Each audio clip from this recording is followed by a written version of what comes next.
Assalamualaikum warahmatullahi wabarakatuh. Perkenalkan, nama saya Revo Abdul Loli. Saya mahasiswa dari Universitas Pelita Bangsa, jurusan Manajemen, dengan NIM 111910496. Pada kesempatan kali ini, saya membuat sebuah video untuk memenuhi tugas ujian tengah semester di mata kuliah teori organisasi. Nah, pada pembahasan kali ini saya akan menyampaikan tentang efektivitas organisasi. Efektivitas organisasi menjadi tolak ukur yang penting untuk memantau sejauh mana organisasi mampu mencapai tujuan. Efektivitas merupakan suatu pencapaian dari kegiatan sesuai dengan yang telah direncanakan. Suatu pekerjaan yang telah dilakukan oleh seorang tertentu bisa menunjang untuk mencapai tujuan secara kelompok. Hal tersebut dapat terjadi disebabkan setiap organisasi terbagi menjadi beberapa bagian atau kelompok. Di samping itu, pencapaian tujuan kelompok akan mendukung pencapaian suatu tujuan organisasi secara keseluruhan. Maka dari itu, efektivitas dalam sebuah organisasi dapat kita gambarkan sebagai berikut. Berdasarkan gambar perspektif efektivitas tersebut, maka dapat terlihat jelas hubungan di antara ketiganya, antara efektivitas individu, efektivitas kelompok, dan efektivitas organisasi. Efektivitas individu tentu akan mendukung efektivitas kelompok dan efektivitas kelompok akan mendukung efektivitas organisasi. Sehingga dengan begitu pencapaian tujuan organisasi bergantung kepada suatu efektivitas kelompok. Demikian juga dengan efektivitas kelompok yang bergantung dengan efektivitas individu. Suatu efektivitas organisasi berhubungan dengan pencapaian dari tujuan. Pencapaian suatu tujuan sebagaimana yang dimaksud di sini meliputi pencapaian tujuan secara individu, tujuan secara berkelompok, dan tujuan secara organisasi tersebut. Maka dari itu, di dalam sebuah organisasi akan selalu dilakukan evaluasi terhadap pencapaian-pencapaian tujuan yang tentu diawali dengan evaluasi terhadap pencapaian tujuan secara individu atau efektivitas kerja setiap pegawai. Nah, setelah itu ada definisi efektivitas organisasi menurut para ahli. Yang pertama, yaitu Gibson, mendefinisikan efektivitas adalah latar belakang perilaku organisasi, hubungan antara sifat, produksi, kualitas, efisiensi, fleksibilitas, kepuasan, kesempurnaan, dan pengembangan. Setelah itu ada Emiten Ezioni, menyatakan bahwa efektivitas organisasi dapat dinyatakan sebagai tingkat keberhasilan organisasi yang berusaha mencapai tujuan. Setelah itu ada Liang Ge, menyatakan bahwa efektivitas adalah keadaan atau kemampuan manusia untuk menyediakan penggunaan yang diinginkan. Yang terakhir ada Soekarno K, menjelaskan bahwa efektif adalah mencapai tujuan atau hasil yang diinginkan dan tidak ada hubungannya dengan tenaga, waktu, biaya, dan alat. Artinya konsep efektivitas hanyalah hasil atau tujuan yang diinginkan. Oleh karena itu, konsep efektivitas kinerja organisasi merupakan perwujudan tujuan atau hasil yang dilaksanakan oleh setiap orang. Berdasarkan pendapat para ahli, dapat dinyatakan bahwa efektivitas adalah konsep terpenting karena dapat menyebutkan secara garis besar keberhasilan organisasi untuk mencapai tujuan. Selain itu, efektivitas juga dapat didefinisikan sebagai tingkat pencapaian dari tujuan yang sebelumnya ditetapkan. Selanjutnya ada kriteria dari efektivitas organisasi. Terdapat beberapa kriteria dari efektivitas organisasi yang tentunya berbeda dengan kriteria dari efektivitas kelompok, apalagi efektivitas individu. Berikut kriteria tersendiri dari efektivitas organisasi. Yang pertama, kriteria jangka pendek, meliputi bidang produksi, efisiensi, serta kepuasan. Lalu ada kriteria jangka menengah, dapat dilihat dari kemampuan dalam menyesuaikan diri dengan perkembangannya. Yang terakhir ada kriteria jangka panjang, dapat dilihat dari kemampuannya dalam mempertahankan kehidupan organisasi tersebut. Lalu faktor penentu dalam efektivitas organisasi. Pada kenyataannya, efektivitas organisasi dapat dipengaruhi oleh 4 faktor yang ada pada budaya organisasi tersebut, yaitu keterlibatan atau involvement, adaptasi atau adaptation, misi atau mission, yang terakhir ada konsistensi atau konsistensi. Yang pertama, keterlibatan atau involvement. Keterlibatan yang dimaksudkan di sini yaitu suatu perlakuan yang menjadikan staf merasa diikutsertakan dalam kegiatan organisasi sehingga dapat membuat staf merasa lebih bertanggung jawab mengenai tindakan yang telah dan akan dilakukannya. Nah, pada keterlibatan ini sendiri terdiri dari 3 indikator. Yang pertama, pemberdayaan atau empowerment. Yang kedua, kerja tim atau team orientation. Yang terakhir ada kemampuan berkembang atau capability development. Yang kedua, adaptasi atau adaptation merupakan kemampuan yang ada pada organisasi agar bisa menerjemahkan pengaruh dari lingkungan terhadap organisasi.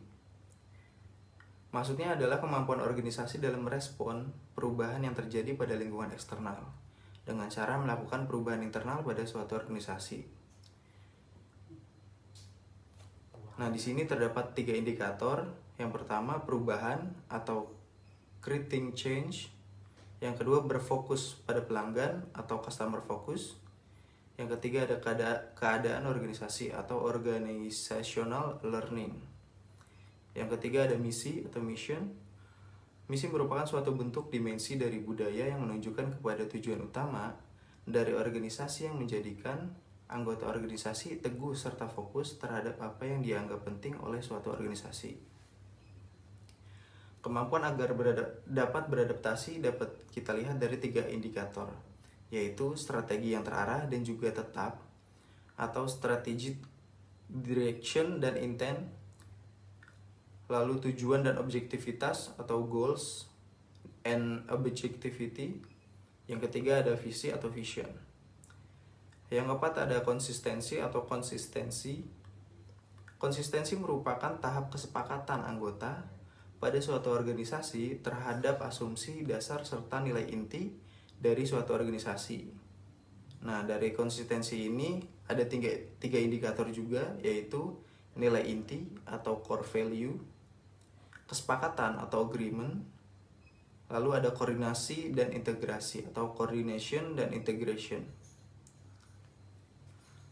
Lalu cara mengukur efektivitas organisasi. Setelah kita mengetahui pengertian dari efektivitas organisasi, selanjutnya kita pelajari lebih lanjut mengenai cara mengukurnya menurut para ahli. Yang pertama itu ada menurut Stairs. Stairs mengungkapkan bahwa ada 5 kriteria yang digunakan untuk mengukur efektivitas organisasi. Yang pertama yaitu produktivitas. Yang kedua, kemampuan adaptasi atau fleksibilitas. Yang ketiga, kepuasan kerja. Yang keempat, mampu mendapatkan laba. Yang 5, pencarian sumber daya.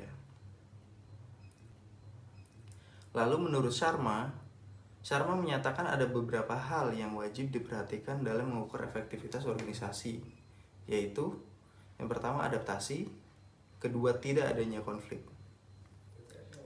Lalu menurut Gibson menyebutkan bahwa efektivitas organisasi dapat diukur dengan beberapa hal, diantaranya kejelasan tujuan yang ingin dicapai, lalu memiliki rencana matang, penyusunan program tepat, sarana dan prasarana yang tersedia, dan sistem pengawasan dan pengendalian yang bersifat mendidik. Lalu ada metode dalam menentukan efektivitas organisasi.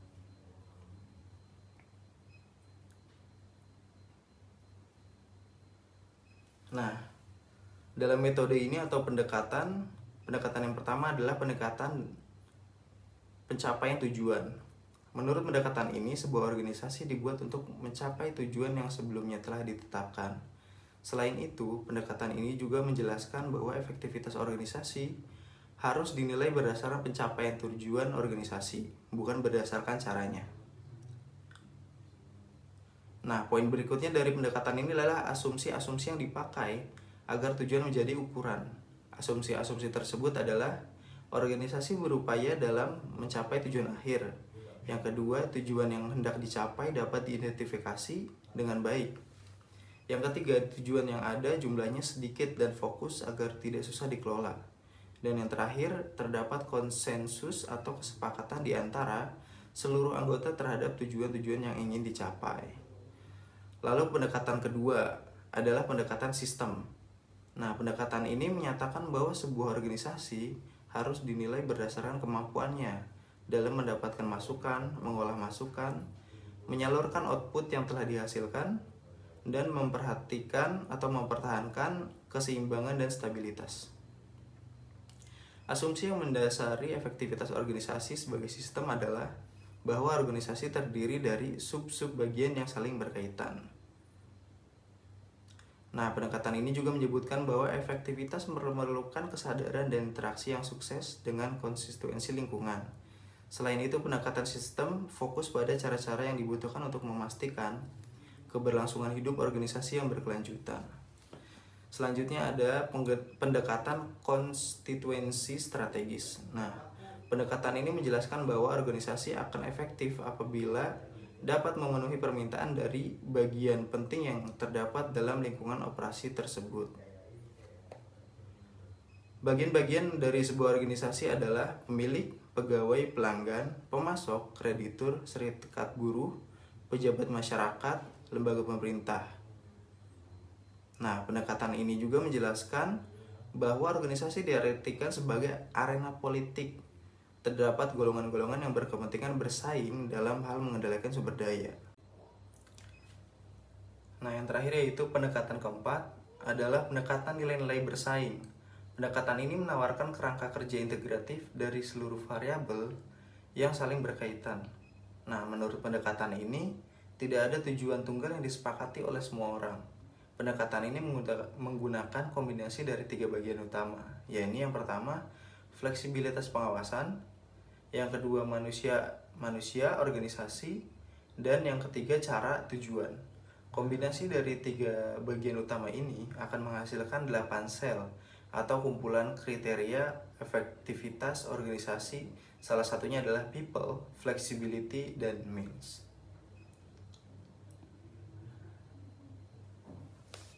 Nah, yang terakhir yaitu kesimpulan. Dalam perjalanan suatu organisasi pasti mengalami sebuah hambatan. Tujuan pembagian kerja dan struktur organisasi yang tepat merupakan cara dalam mencapai tujuan organisasi. Pemilihan struktur yang tepat akan sangat membantu organisasi dalam mencapai tujuannya. Teori organisasi sebagai suatu disiplin ilmu menjelaskan tentang struktur organisasi yang dapat digunakan guna mencapai keefektifan organisasi, pendekatan tujuan organisasi, asumsi-asumsi dari pendekatan tujuan organisasi, seperti tujuan jangka pendek, tujuan jangka menengah, dan tujuan jangka panjang. Organisasi terkadang berbeda-beda dalam hal tertentu tentang bagaimana mencapai, cara mencapai tujuan atau goal.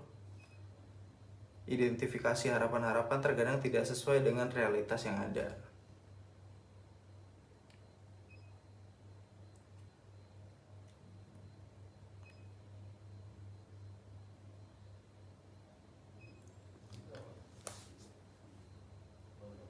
Nah, mungkin itu saja pembahasan singkat mengenai definisi dari teori efektivitas atau efektivitas organisasi.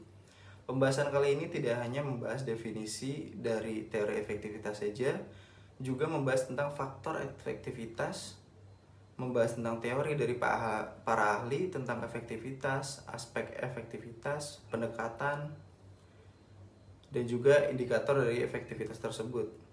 Memahami pengertian dari teori efektivitas menjadikan kita untuk mengetahui bagaimana sistem kerja atau tujuan dari efektivitas itu sendiri, serta memicu kita untuk menerapkannya dalam kehidupan sehari-hari. Nah, demikian penjelasan saya tentang teori organisasi dengan tema keefektivitasan organisasi.